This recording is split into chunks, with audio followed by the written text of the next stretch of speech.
On the day my parents went to drop me at my grandparents', poor them had thought my parents had finally come to their senses. But they were shocked when both of them revealed why they were there. I didn't plan for a child. I would abort him, but the doctor said it was risky. I can't take care of him, so you can have him. Also, don't tell anyone he's our child. We don't want to have anything to do with him. Well, my grandparents were forced to start taking care of me. When those in their neighborhood asked about where I was from, my grandparents lied that they adopted me. A few people mocked them, calling them stupid for adopting a child in the condition they were in. But my grandparents didn't mind. They would leave me in the care of the only neighbor they trusted and go to their farm. They worked harder than they used to so that they could take good care of me.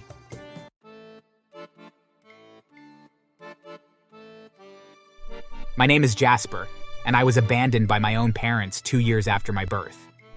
Don't get it wrong. My parents weren't poor. Not at all. They were one of the most wealthy people in the city. However, they were very greedy and stingy. They fought with their family members and refused to help anyone. They wanted their money all to themselves alone because they believed they worked hard alone for it and shouldn't share it with anyone. My dad's elder sister had been the one who took care of him after the death of their parents, but my dad had stopped speaking to her after he became rich because he thought she wasn't at his level anymore. My mom's parents were ordinary farmers. They lived in an unpopular town and lived in a small house. People often mocked them because my mom was known to be wealthy, yet her parents remained poor.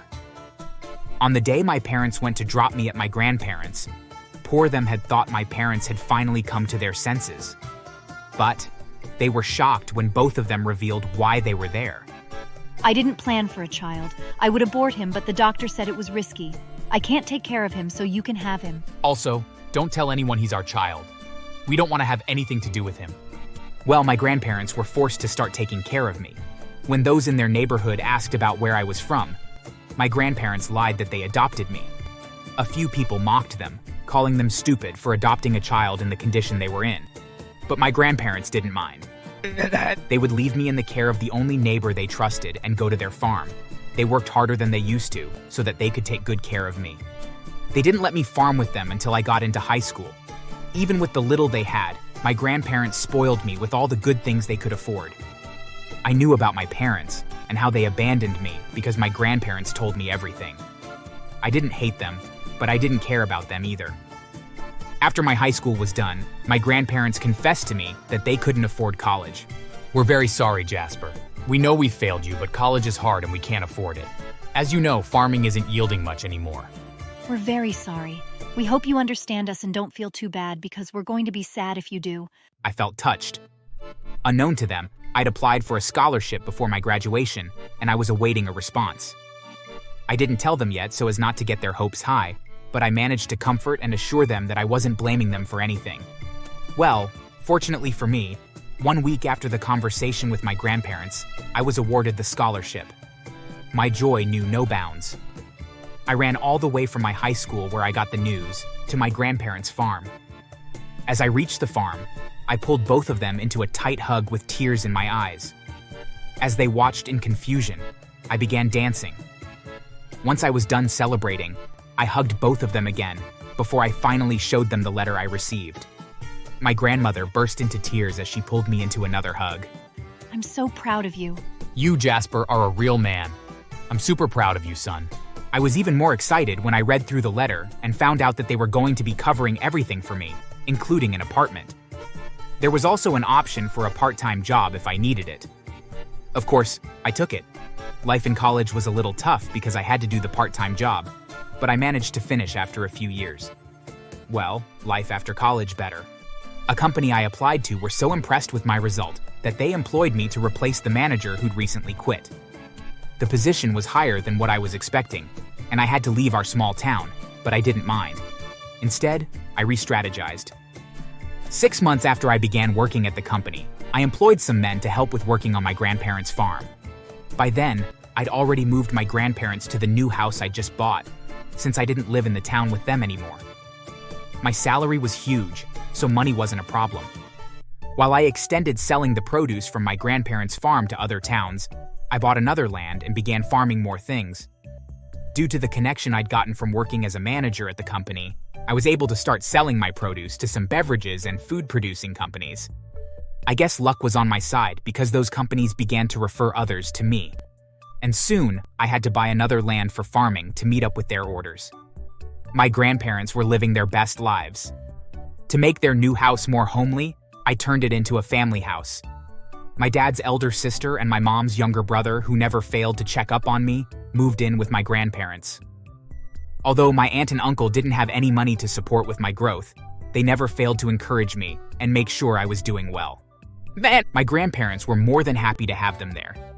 Even with the success of my new business, I wasn't satisfied. I wanted more. My main goal was to be greater than my parents. My grandfather knew that from when I was only 10, and he encouraged me to go for it. I knew about their company, and I was also aware that it would be hard to bring them down, but I was determined to do exactly that. So I started my own food and beverages company. The company I was working at before got a replacement for me immediately I left, and didn't hesitate to partner with me the moment I established mine. The news of their partnership with me circulated, and earned me even more partnerships. My company was growing quicker than I thought, and I couldn't be happier. I soon started another company that was based on everything involving fashion, from cosmetics to clothings, shoes, bags, etc. Why, you may ask? Well, my parents owned the biggest fashion house in the city. I wanted to be their competition. My aunt and uncle also decided to step in. They suggested more ideas to help me grow the company. I put in the work, with them assisting me, and it yielded a positive result. Barely 3 years after I graduated college, I'd climbed my way up to the top 5 richest men in the city. I still had to beat my parents. My aunt helped me a whole lot with getting big companies to partner with me. My uncle helped with the investors, convincing them to invest in my company while still ensuring that I would always be in profit whenever the investors decided to pull out.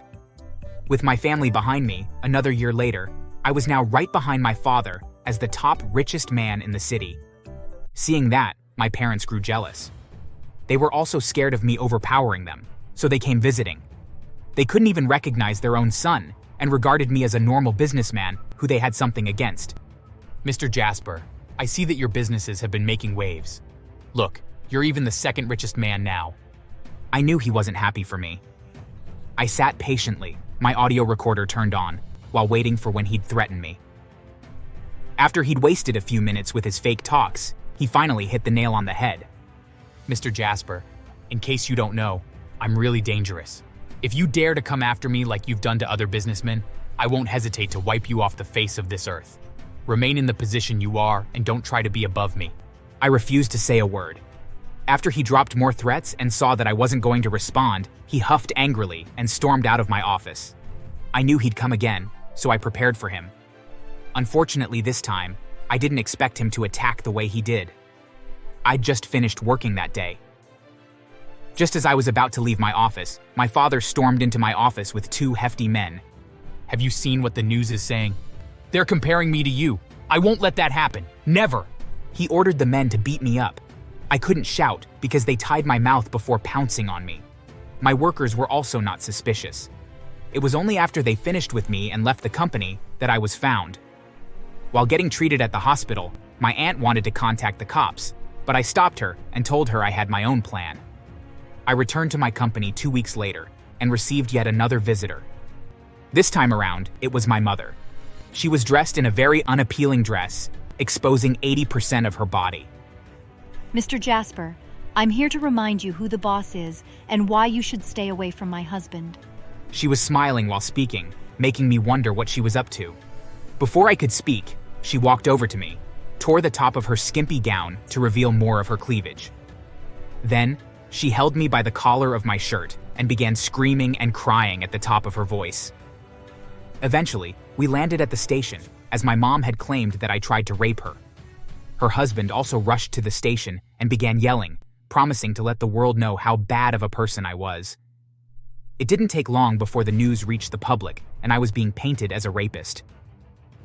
When my lawyer came, I asked him to quickly get the CCTV recording from my office, and he immediately left to do so. It wasn't until the next day before I could show the footage to the cops. There, it was seen what my mother had tried to do. I also gave them all the audio recording from when my dad had come to threaten me. Again, matters soon reached the public, and everyone turned against my parents. But I wasn't done. After I got my parents arrested, I left and went to prepare for a press conference. There, I told them how my dad had also come to my office to beat me up, alongside evidence of it. Apparently, one of their former workers was working at my company. She'd lied to them that I didn't have a camera in my office when they asked, and they believed her because she also lied that she hated me and was going to support them in bringing me down. Everyone was shocked to hear how evil they were. Still, I wasn't done. I revealed that they were my parents and also told them how they'd abandoned me since the tender age of 2. With all that information, people began pulling out of their company. I charged my parents to court, and after the hearing, they both got 8 years imprisonment. Before they were taken away, I walked over to them with a bright smile. How does it feel to be defeated by your own son who you abandoned? I guess it doesn't feel so good. Well, I'm glad. I hope you've received the news of your downfall. Your houses have been destroyed, as well as your cars. Your company is so close to not existing anymore. I'll see you in 8 years, mother, father. My parents were shocked. All this time, they had no idea I was the abandoned child. Jasper, we are sorry for abandoning you. We still love you. Please don't let us down. We brought you into this world. But you abandoned me, so you're not my family. Officer, take them away. As I watched them get pulled away, seeing the tears and look of regret on their face, I couldn't stop smiling. They got what they deserved. Thanks for watching. Make sure to subscribe and leave a comment down below saying I subscribed, and we will try our best to reply to your comment.